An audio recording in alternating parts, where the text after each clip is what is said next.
Hello दोस्तों, स्वागत है आपका मूवीज कॉर्न में। तो आज मैं आपको एक्सप्लेन करने वाला हूँ एक ऐसी मूवी जहाँ कुछ लोगों की टीम ब्लैक ऑर्किड नाम के फूल को ढूंढने जाते हैं, लेकिन वहां पहुंचने पर उनकी मुलाकात होती है एक ऐसे शिकारी से जो जंगल का सबसे ज्यादा खतरनाक है। इस मूवी का एक्सप्लेनेशन शुरू करने से पहले मेरी आपसे एक विनती है, आप सभी लोगों में से जितने भी लोग मेरे चैनल को देखते हैं वो प्लीज मेरे चैनल को सब्सक्राइब कर दीजिए ताकि मुझे भी और वीडियोस बनाने का मौका और मोटिवेशन दोनों मिल सके। तो कहानी की शुरुआत होती है जंगल से। यहाँ पर एक आदिवासी किसी चीज से डरकर जंगल में भाग रहा होता है। भागते भागते वो एक नदी में गिर जाता है, लेकिन जब वो उस नदी से बाहर आने की कोशिश करता है तो उसे कोई जीव अंदर की ओर खींच लेता है और हम यहाँ पर समझ पाते हैं कि वो आदिवासी अब मर चुका है। वहीं सीन शिफ्ट होता है और हम न्यूयॉर्क की फार्मास्यूटिकल कंपनी को देखते हैं। यहाँ पर एक मीटिंग चल रही होती है। यहाँ पर कंपनी के हेड अवार्ड नाम के आदमी से कहते हैं कि तुमने हमसे वादा किया था कि तुम जुकाम से लेकर कैंसर तक की सारी दवाओं को खोज निकालोगे और उन्हें लाकर सीधा हमारे पास बेचोगे, लेकिन तुम ये करने में नाकामयाब साबित हो रहे हो और इसलिए हमें ये कॉन्ट्रैक्ट किसी और कंपनी को देना होगा। गॉर्डन अपने साथी जैक से कहता है कि इन लोगों को बताओ कि हम लोगों ने अभी तक क्या ढूंढ लिया है। जैक मीटिंग में खड़ा होकर इन लोगों को एक फ्लावर के बारे में बताता है जिसका नाम है पेरेनिया इमॉर्टलिस यानी ब्लड ऑर्किड।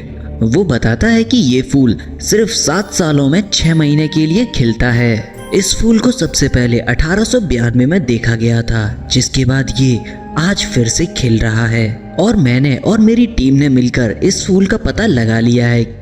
जैक यहाँ पर यह भी बताता है कि उसने इस फूल के अंदर ऐसी सेल्स खोज निकाली हैं जो इंसान की सेल्स को हमेशा के लिए यंग बनाए रख सकती हैं। यानी वो अगर इस फूल को अच्छे से इस्तेमाल कर सका तो वो इंसानियत के लिए काफी कुछ कर पाएगा और इससे इंसान ना सिर्फ जिएगा, वो काफी लंबे समय तक अपने आप को जिंदा भी रख पाएगा।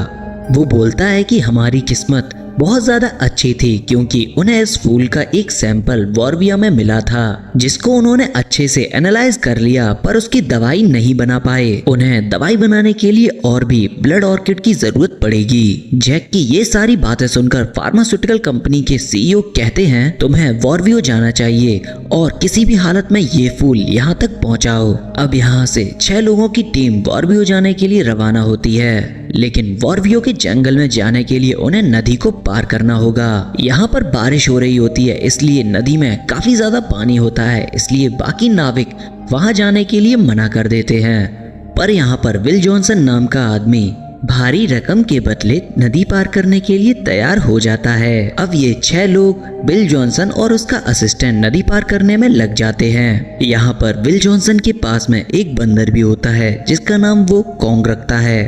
पूरा दिन नदी में सफर करने के बाद जब ये लोग रात में आगे बढ़ते हैं तो कॉन्ग देखता है कि ऊपर एक आम का पेड़ है। वो उसे तोड़ने के लिए ऊपर चढ़ जाता है, लेकिन जब वो वापस आता है तब तक नाव आगे बढ़ गई थी। यहाँ पर कॉन्ग लगातार जंगल के रास्ते उस बोट का पीछा करता है। तभी वो देखता है कि उसकी तरफ कुछ पड़ रहा है और उससे बचने के लिए वो पेड़ पर चढ़ जाता है। वहीं हम नाव पर देखते हैं कि जॉनसन अपने बंदर को नाव पर ढूंढ रहा है। उसी पल बाहर एक लड़की आती है जो सैटेलाइट फोन से बात करने की कोशिश कर रही है। क्योंकि उसे अंदर सिग्नल नहीं मिल रहा था, इसलिए वो बोट के किनारे खड़ी हो जाती है। जहाँ पर वो खड़ी होती है वहाँ पर बोट का दरवाजा है, इसलिए वो दरवाजा खुल जाता है और वो लड़की पानी में गिर जाती है। अब यहाँ पर सभी लोग उसे बोट पर खींचने की कोशिश करते हैं, लेकिन तभी उस लड़की पर एक मगरमच्छ अटैक करता है और इससे पहले मगरमच्छ केल को मार पाता तब तक विल जॉनसन पानी में कूद जाता है और वो अपने चाकू से उस मगरमच्छ को मार डालता है, जिसके बाद वो दोनों सेफली बोट के ऊपर आ जाते हैं। यहाँ हम देख पाते हैं कि पानी में मगरमच्छ की डेड बॉडी तैर रही है, लेकिन तभी कोई चीज उस मगरमच्छ की डेड बॉडी को खींच ले जाती है, जिसके बाद ये सभी लोग वहाँ पर आगे बढ़ना शुरू हो जाते हैं और रास्ते में विल जॉनसन का बंदर कॉन्ग भी उस बोट पर आ जाता है। वो बहुत ज्यादा घबराया हुआ होता है। विल उसे अपने कंधे पर बैठाकर शांत करता है। रात को जब ये लोग ट्रेवल कर रहे होते हैं तभी बारिश होना शुरू हो जाती है, जिससे नदी का स्तर और भी ज्यादा ऊपर आने लगता है। विल डॉक्टर जैक से कहता है कि ये रास्ता आगे जाकर खतरनाक होगा क्योंकि बारिश ने वाटर लेवल को इंक्रीज कर दिया है। जैक उसकी इस बात को नकारता है और उससे कहता है कि अगर उसे जल्दी से जल्दी ये फूल तोड़ना है तो उसे तय समय पर भी वहाँ पर पहुँचना होगा, फिर चाहे रास्ता कितना भी ज्यादा खतरनाक क्यों ना हो। इसलिए विल जैक से कहता है कि अगर तुम्हें मुझसे ऐसा काम करवाना है तो तुम्हें $50,000 और ज्यादा देने होंगे। डॉक्टर जैक उसकी बात को मान लेते हैं। विल यहाँ पर अपनी एक और शर्त रखता है। वो कहता है कि अगर आगे जाकर कुछ भी गड़बड़ होती है तो वो जैसा कहेगा वैसा ही करना होगा। अगली सुबह जब वो लोग आगे बढ़ रहे होते हैं तब वो लोग देखते हैं कि नदी में बाढ़ आ चुकी है और उसी समय जैक की बोट का स्टीयरिंग जाम हो जाता है और इस वजह से उनकी बोट सीधे आगे बढ़ना चालू हो जाती है। विल कोशिश करता है कि वो अपनी कैसे भी करके इस बोट को मोड़ सके पर ऐसा नहीं होता, जिसके बाद बोट आगे जाकर एक झरने से नीचे गिर जाती है। हालांकि यहाँ पर किसी की जान नहीं जाती लेकिन बोट पूरी तरह से डिस्ट्रॉय हो चुकी है और अब इनके पास वापस जाने का रास्ता खत्म हो चुका है। यहाँ पर विल बताता है कि पास ही में उसका दोस्त बोट को चलाया करता है और अगर वो किसी तरह से वहां तक पहुंच जाएं तो वो अपनी मंजिल तक पहुंच सकते हैं। जिसके बाद विल सैटेलाइट फोन से अपने दोस्त को कॉल करता है और उसको अपनी मदद के लिए मनाता है। जिसके बाद विल सबको बताता है कि अगर हम लोग जंगल के रास्ते से जाएं तो हम जल्दी ही उस बोट तक पहुंच जाएंगे। और अब ये सब के सब जंगल के रास्ते आगे बढ़ना शुरू करते हैं। इनके रास्ते में एक तालाब आता है और जब ये लोग उस तालाब को पार करते हैं तभी इनमें से एक को तालाब में हलचल महसूस होती है। वो यहाँ पर कहता भी है कि उसने तालाब में कुछ देखा, लेकिन बाकी के लोग इस बात को सीरियसली नहीं लेते और इन्हीं सब में जो सबसे पीछे होता है वो अचानक से पानी में गायब हो जाता है और सबको लगता है कि वो मजाक कर रहा है और इसलिए सब लोग उसके पास जाने ही लगते हैं कि तभी वो पानी से बाहर निकलता है जिसको एक एनाकोंडा पकड़े हुए है। वो उसे अपने जबड़ों में फंसाकर पानी के अंदर ले जाता है और उसे मार देता है। ये सब के सब पानी से बाहर आ जाते हैं और ये काफी ज्यादा डर चुके हैं। विल इन लोगों को बताता है कि ये एनाकोंडा था जो इंसानों को खाकर ही अपना गुजारा करता है, लेकिन हमें डरने की जरूरत नहीं है क्योंकि इन एनाकोंडा का एक इलाका होता है जो मीलों तक फैला हुआ है और अब हमें दूर दूर तक कोई दूसरा एनाकोंडा नहीं मिलने वाला क्योंकि इस एनाकोंडा ने अभी एक आदमी को खा लिया है तो उसे बहुत जल्दी भूख नहीं लगने वाली। और यहाँ पर जो इस प्रोजेक्ट की हेड होती है वो इस मिशन को बंद करने की बात करती है पर डॉक्टर जैक नहीं मानता। वो कहता है कि वो किसी भी कीमत पर उस फूल तक पहुंचकर ही रहेगा। यहाँ पर सैम कहती है कि पहले हम लोगों को उस दूसरी बोट पर पहुंच जाना चाहिए, तब उसके बाद डिसाइड करना चाहिए कि हमें क्या करना है। पर यहाँ से निकलने से पहले विल जैक से कहता है कि एक बार हम लोग उस बोट पर पहुंच जाएं तो ये मिशन हम खत्म कर देंगे। जैक उससे कहता है मैंने तुमसे डील की थी, लेकिन विल कहता है कि नहीं, अब डील खत्म हो चुकी है और साथ ही में मैं नहीं चाहता कि किसी और इंसान की अब जान जाए। जिसके बाद सभी लोग इस भयानक जंगल से बाहर निकलना शुरू करते हैं। रास्ते में विल जैक को बताता है कि उसने इस खतरे के बारे में बताया था, जिसके बाद उन दोनों में $50,000 की डील हुई और इसलिए उसने एनाकोंडा वाली बात किसी को भी नहीं बताई।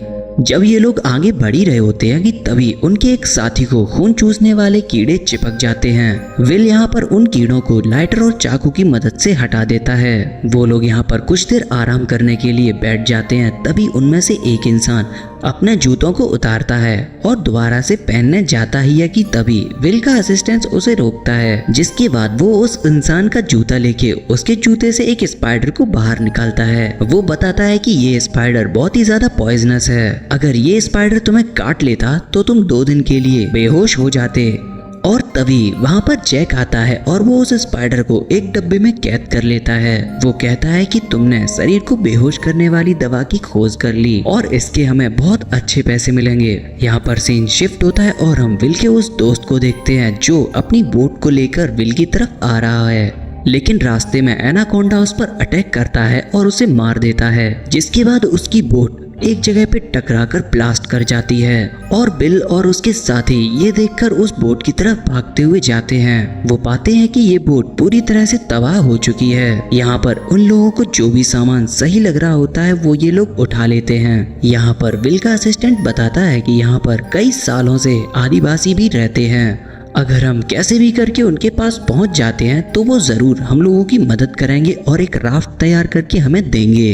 और यहाँ पर ये लोग उन लोगों को ढूंढने के लिए निकल जाते हैं। रास्ते में विल सबको ये बताता है कि ये वाला एनाकोंडा पहला वाला एनाकोंडा नहीं था, क्योंकि एक रीजन में सिर्फ एक ही एनाकोंडा पाया जाता है और अगर ये एनाकोंडा इस इलाके में आया है तो हो सकता है ये लोग बहुत जल्दी मेटिंग करने वाले हैं, यानी बच्चे पैदा करने वाले हैं और हमें किसी भी हालत में आदिवासियों तक पहुंचना होगा। जिसके बाद ये लोग उस आदिवासी कबीले के पास पहुंच जाते हैं, लेकिन यहाँ पर इन्हें कोई भी आदिवासी नजर नहीं आता। यहाँ पर सिर्फ पड़े होते हैं तो सिर्फ कंकाल और ये कबीला पूरी तरह से सुनसान है। यहाँ पर एक एनाकोंडा की डेड बॉडी भी पड़ी होती है, यानी कहीं ना कहीं आदिवासियों की एनाकोंडा से फाइट जरूर हुई होगी। और यहाँ पर सबके सब पैनिक करते हैं और किसी भी हालत में वापस जाना चाहते हैं, लेकिन जैक अभी भी उस फूल को ढूंढना चाहता है। वो यहाँ पर इस कबीले की एक दीवार को ढूंढता है जिस पर उस ब्लड ऑर्चिड नाम के फूल की फोटो बनी हुई है और इसलिए वो समझ जाता है कि हो ना हो ये फूल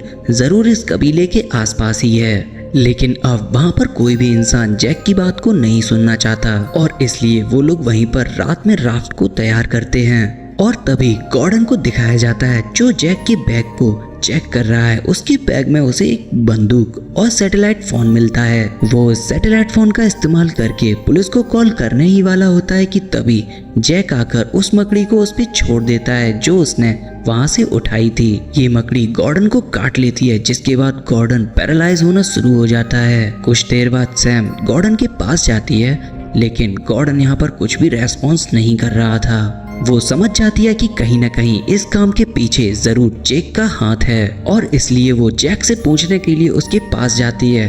वो उससे पूछती है कि आखिरी बार तुम गॉर्डन के साथ थे, लेकिन वो इस वक्त कुछ भी कह नहीं रहा है। वो यहाँ पर कुछ भी जवाब देता तभी एक आवाज सुनाई देती है, जिसके बाद सब लोग गॉर्डन के पास जाते हैं। वो देखते हैं कि गॉर्डन को एक एनाकोंडा खा रहा है। जिसके बाद वो सब लोग वापस जैक के पास आते हैं, लेकिन तब तक जैक उस राफ्ट को लेकर वहां से निकल गया था। जिसके बाद सैम और उसके दोस्त जैक का पीछा करने के लिए जंगल के रास्ते भागते हैं। वो लोग सुरंग के एक सकरे रास्ते को क्रॉस करके बाहर निकलते हैं, लेकिन जब उनका आखिरी साथी उस सुरंग के रास्ते से बाहर निकल रहा होता है तभी वो फंस जाता है और उसके पीछे एनाकोंडा अटैक करने आ जाता है। और इससे पहले एनाकोंडा उसे खा पाता तब तक वो बाहर निकल आता है। एनाकोंडा उस सुरंग के रास्ते से बाहर निकलने की कोशिश करता है, तभी सैम उस पास पड़े चाकू से उस एनाकोंडा की गर्दन को काट देती है और इस तरह से वो लोग एक एनाकोंडा को मार देते हैं। तभी यहाँ पर एक और एनाकोंडा आता है जो इनके साथी को उठाकर ले जाता है। यहाँ पर विल उस एनाकोंडा का पीछा करता है। यहाँ पर ये एनाकोंडा एक पेड़ पर लटका हुआ है और साथ ही में विल का साथी भी है।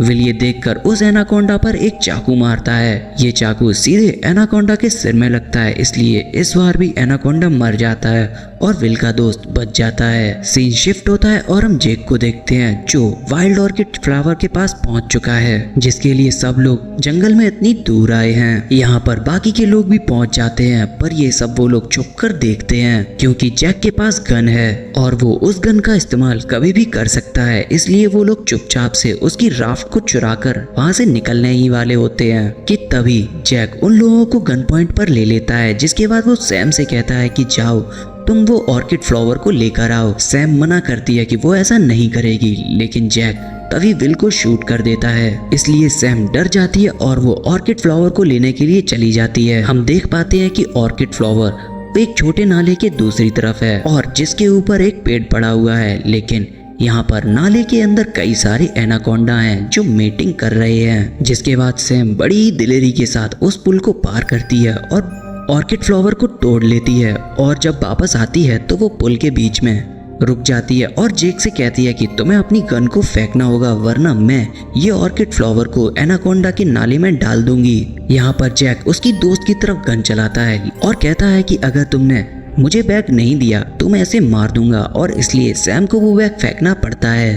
और जैसे ही वो बैग उठाता है तो विल उस पे अटैक कर देता है, जिससे बैग काफी दूर जाके गिर जाता है और उसके बैग में जो मकड़ी होती है वो बॉक्स के बाहर आ जाती है। और जैसे ही जैक उस बैग को कंधे पे टांगता है वैसे ही वो मकड़ी जैक को काट लेती है, जिस वजह से उसका शरीर पैरालाइज हो जाता है और इसके बाद वो उसी नाले में गिर जाता है जिसमें बहुत सारे एनाकोंडा होते हैं। यहाँ पर सैम भी जब उस पेड़ के जरिए नाले को क्रॉस कर रही होती है तभी उसका बैलेंस भी गड़बड़ाने लगता है और वो भी उस नाले में गिर जाती है। लेकिन यहाँ पर उसके लिए अच्छी बात होती है क्योंकि जैक भी अब नाले में गिर चुका है और सभी एनाकोंडा का ध्यान जैक की तरफ होता है, इसलिए सैम ऊपर चढ़ना शुरू कर देती है। बाकी के साथी सैम का हाथ पकड़ के उसे ऊपर खींच लेते हैं, लेकिन सैम के पीछे पीछे अब एक एनाकोंडा उस नाले से बाहर आ चुका है। तभी गेल ऑयल की कैन को उठाती है जो उसने तबाह हुई नाव से निकाला था, वो उसे उस एनाकोंडा के ऊपर फेंक देती है।